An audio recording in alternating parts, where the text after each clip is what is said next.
what is going on? If you own a power washing business and you are trying to grow and scale it, then you are in the right place.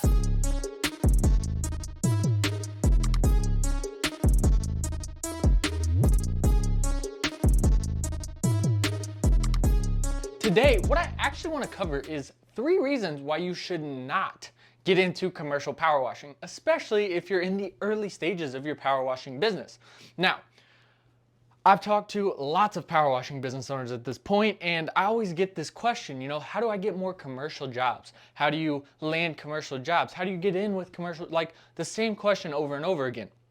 While commercial work is great, we'll kind of get into that later. I first want to cover, especially if you're in the beginning, why you should avoid commercial work. So it does kind of depend on the size, right? And to me, commercial work, I think the term should be defined.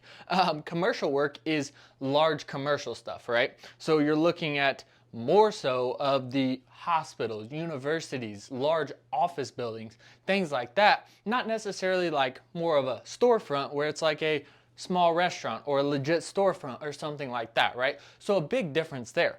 But with the larger stuff, that's what I'm talking about here. With the larger stuff, if you're in the early stages, I would avoid that, even like apartment complexes, for a lot of reasons. First things first, the sales cycle is very long, right?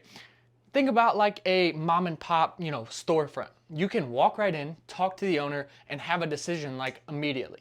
Versus, even a large chain like, call it a McDonald's or something like that, or a large commercial building, there's usually layers of decision makers.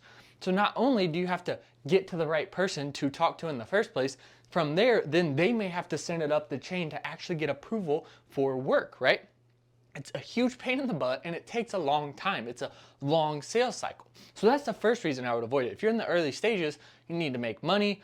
Like your company's gonna go under if you don't have jobs coming in, money flowing in. And if you are full-time, that's a big problem.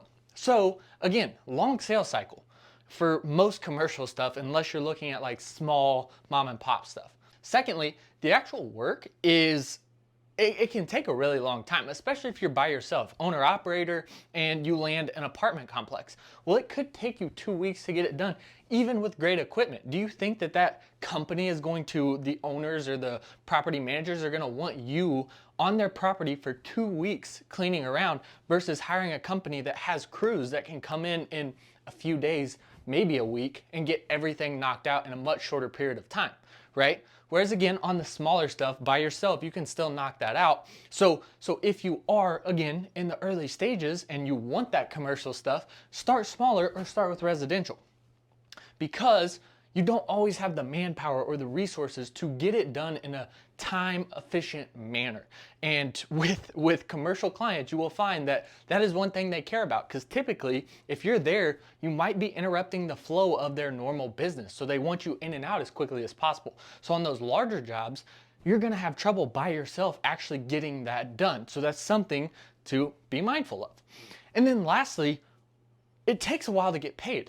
So if you're in the early stages, you want to do a job and get paid for it so that you have cash flow, you have money coming in so that you can continue to get more jobs, buy gas for the power washer, buy chemicals, all of those things. You need money coming in. And commercial jobs, it can take 30, 60, 90 plus days to get paid on.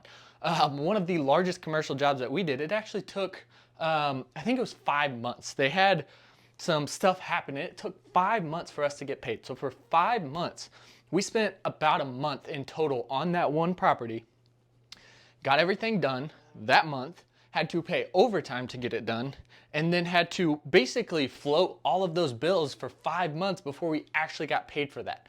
So if you're brand new, it doesn't really make sense to go after things where it's gonna be a net 30, net 60, net 90 plus.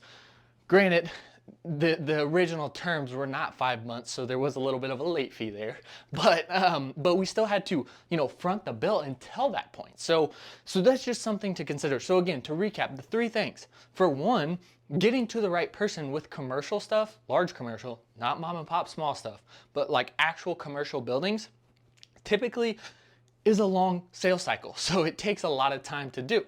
Secondly, again, as I mentioned, the actual work that's required usually requires a crew and, good equipment so that you can get it done in a timely manner. And thirdly, it takes a while to get paid. So not only do you have this long sales cycle, then you clean it, but then you also wait X amount of days or months to get paid from that work. So again, those are the reasons that if you are brand new or newer, I wouldn't suggest going after those large commercial things. Now, on the flip side, there's a lot of benefits to commercial, and I will break those down.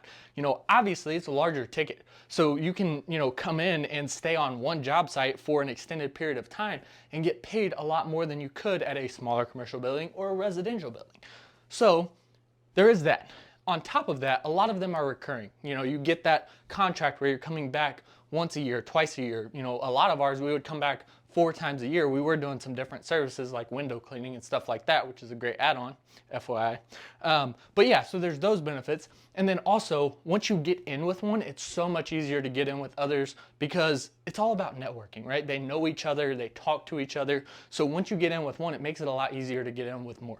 A lot of benefits, but again, in the early stages, just a warning, be mindful of those things. If you're really trying to go after commercial work, you're probably better served in the beginning getting some residential jobs and some small commercial jobs so that you can, build that cash flow, start to build your business, and then you can start to go after those larger contracts. So that is all I have. I hope this was super helpful. We will leave a link somewhere to our video about getting commercial jobs and what worked best for us.